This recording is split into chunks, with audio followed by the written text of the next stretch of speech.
एक जंगल में एक दिन घोड़ा और गधे के बीच विवाद हो गया। गधा कहता कि घास पीली होती है और घोड़ा कहता है कि घास हरी होती है। दोनों अपने बातों पर अड़ गए। उस वक्त वहां से एक पक्षी गुजर रही थी। उसकी बहस देख वो उनके पास गई और उनकी बातें सुनी। फिर उसने कहा, रुको, मैं कुछ जानवरों को बुलाती हूं, वे लोग ही तुम्हारी इस विवाद का निपटारा करेंगे। थोड़ी देर बाद कुछ जानवर वहां इकट्ठा हो गए।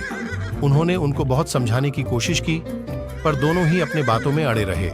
फिर परेशान होकर भालू ने कहा, चलो हम राजा के पास चलते हैं, वो ही बताएंगे तुम्हें घास का सही रंग, क्योंकि राजा बहुत ही गुणी और बहुत बुद्धिमान है। फिर सारे जानवर गधा और घोड़ा के साथ राजा के पास पहुंचे।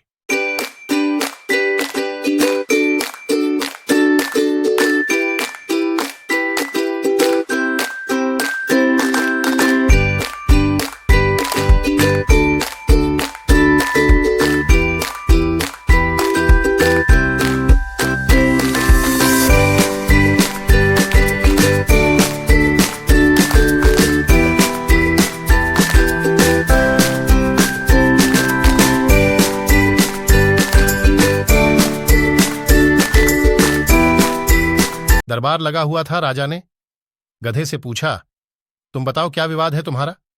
गधे ने कहा, महाराज, ये घोड़ा कहता है कि घास हरी होती है और मैं कहता हूं कि घास पीली होती है। इतने में घोड़े ने कहा, अब आप ही इसे बताएं, महाराज की घास हरी होती है या पीली?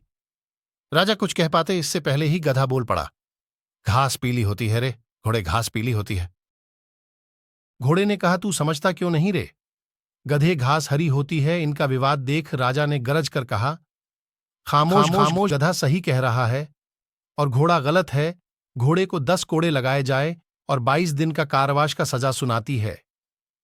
और राजा वहां से चला जाता है और घोड़े को जेल में डाल दिया जाता है। जेल के भीतर घोड़ा सोचता रहता है, इतना बुद्धिमान राजा गलत फैसला कैसे सुना सकता है। उसी समय राजा वहां आते हैं तो घोड़ा राजा से पूछता है, महाराज, आप कह रहे हैं तो मान लेता हूं कि घास पीली होती है, पर मुझे सजा क्यों सुनाया आपने? घोड़े घास हरी ही होती है और तुझे सजा इसलिए मिली है क्योंकि तुमने हमारे दरबार का समय नष्ट किया। इतना ही नहीं, तुमने हमारा भी समय बर्बाद किया। महाराज, मैंने समय बर्बाद किया, पर कैसे घोड़े? ना तुम गधे को मुंह लगाते, ना तुम्हारा उससे विवाद होता, ना दरबार का समय खराब होता, और न तुझे सजा मिलती है। तुम जानते हो कि वो गधा है, फिर तुमने उसे मुंह क्यों लगाया? दोस्तों, इस कहानी से हमें ये शिक्षा मिलती है, हमें समय की कदर करनी चाहिए, समय की कदर करनी चाहिए और गधे को ध्यान नहीं सिखाना चाहिए।